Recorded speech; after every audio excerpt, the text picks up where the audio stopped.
Hi guys, this is Connie, back for some more Connie Reads Ghost of Spirit Bear. We're on chapter 4. Cole and Peter circled quickly down the steps, floor after floor, until they reached the lobby.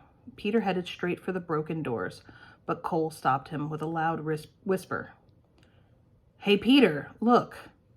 A grocery cart piled high with junk was parked in the hallway. Isn't that the cart the homeless guy was pushing? Peter whispered. It wasn't here when we came in, Cole said. He must live in the basement. I told you I heard something. Both boys rushed from the building and across the overgrown lawn toward the street. Forget the bowling balls, Cole said. Do you think he lives here? Peter asked, hobbling. It's probably where he stores his victims. Quit it. I'm being serious. When they reached a stoplight and paused to catch their breaths, Peter said, Cole, maybe that old guy is scared of us too. We haven't done anything to him. He hasn't hurt us either. I wonder what happened to make him homeless. Who knows? What happened to make Keith a bully? Cole said. If we run into those guys again, we should just run, Peter said. Then only one of us gets beat up. That's dumb, Cole said sharply. We're friends, aren't we? Peter scratched his chin in thought and then broke into a smile. I think I have a secret weapon. It's not a gun or a knife, is it? Cole asked. No, I'll bring my cell phone to school. So you can call the ambulance after we get beat up? Don't be a jerk. Listen, we're not allowed to use cell phones in school, but it's not illegal to carry them. I'll get the principal's number somewhere, then I'll program it in so all we have to do is push the send button and it will dial automatically. I won't even have to take the phone out of my pocket. I have one of those little microphones that'll clip inside my shirt. If we get attacked, I'll reach in my pocket and push the button. The principal will hear everything that happens. I don't think it'll work, Cole said. You have a better idea? Cole had to admit that he didn't.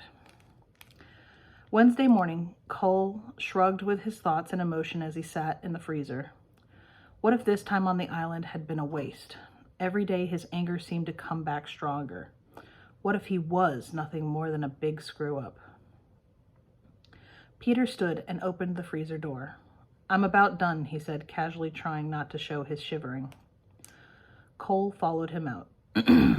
Betty was whistling merrily as they walked from the back of the grocery store. She waved to them. So are you both happy now? She called. It's not something that happens overnight, Cole said, irritated by her cheerfulness. Peter seemed annoyed, too. How come you're always happy? He asked, suddenly stopping at the counter. You must not have much bad stuff in your life. Betty allowed a sad smile. I've had plenty of bad things in my life, she said. I'm not always happy. But would it make things better if I let myself get down all the time? Cole walked to the counter beside Peter. It's not that easy. You can't just decide not to be mad. Says who? She asked. I spent more than a year on an island figuring out how not to be mad all the time. Maybe you're a slow learner, she kidded with an easy laugh. Mostly I sort things out raising my plants. Ever try growing orchids? The boys shook their heads. I suspect there's really only one way to find happiness. What's that? You have to want to be happy. Some people don't. Because they were in different classes, Cole didn't see Peter again until after school. The secret weapon is locked and loaded, Peter announced when they met. He patted the cell phone in his pocket and opened a button to show off the little microphone hidden inside his shirt. I found the principal's cell number on my science teacher's desk. Have you told the principal about your idea? Maybe that wouldn't be smart.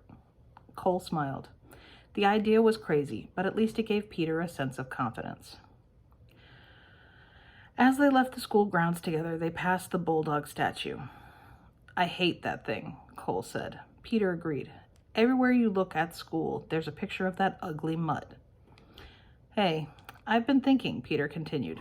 You're right. It's not smart dropping the bowling balls. It's going to get us in trouble if we get caught. Besides, I'm kind of spooked by that old guy, too. Cole nodded as they walked. What if the bowling ball hit him? He could really get hurt. Hurt? It would kill him, Peter exclaimed. He would look like roadkill, like he'd been run over by a semi. It would crush his skull like a smashed watermelon. All his brains would... Okay, I get the picture, Cole said. So, do you have to head home right away? Not if I call my mom. Why? Maybe we could just hang out. Peter smiled. Maybe we can try being invisible. After Peter called his mother, they walked aimlessly for several blocks. Both were in their own worlds, lost in thought, when suddenly they heard footsteps and turned. Keith and his friends had crept up behind him. Hey, bear bait, Keith said, a cocky smirk on his face. Are you two deaf?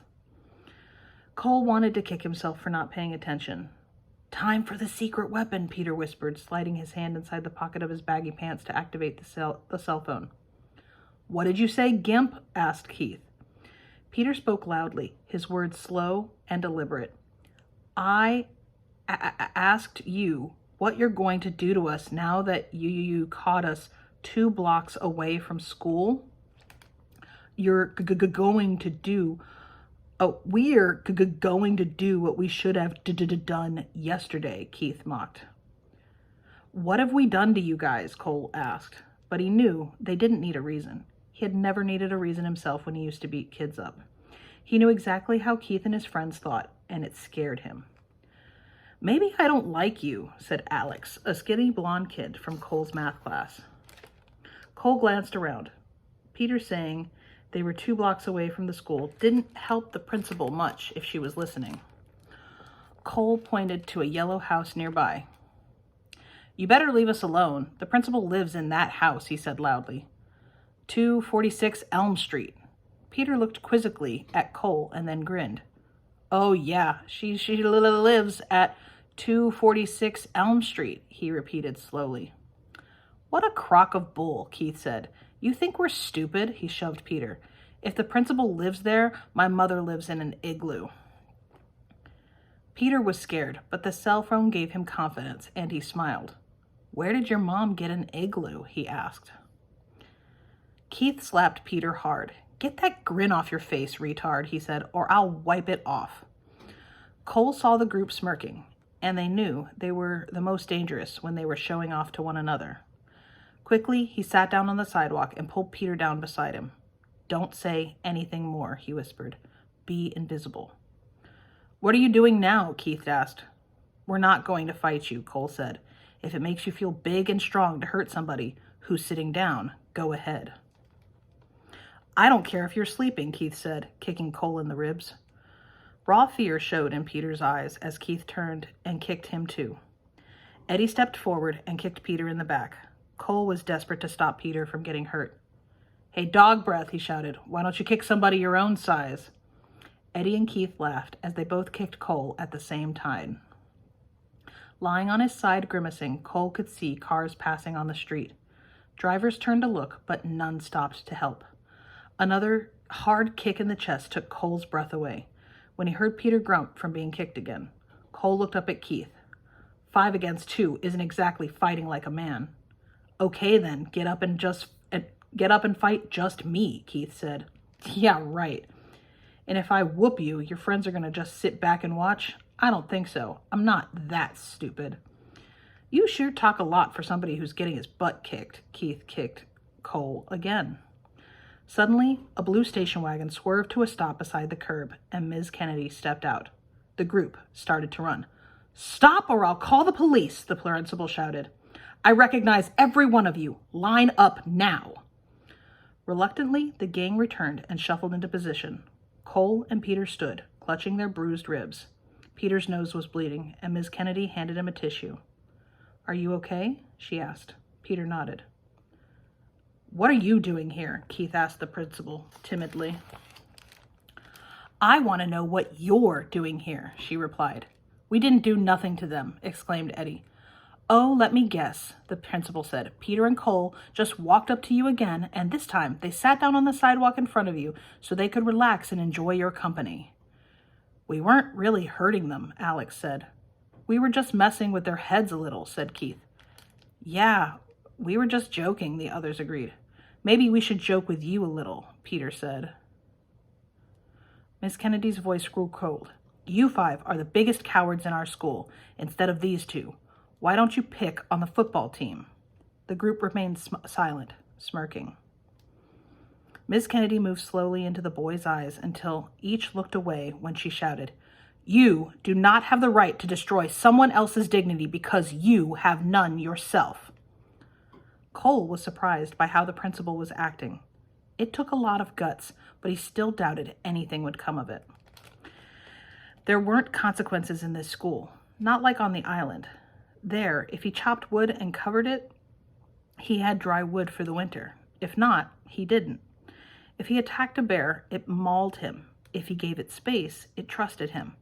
He wished Keith had to face consequences for his actions, but he knew that wasn't how it was at this school.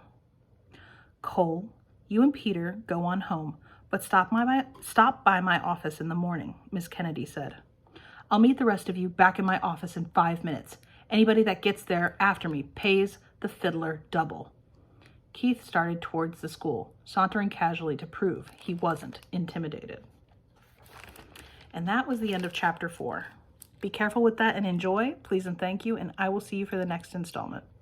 Have a good one. Bye.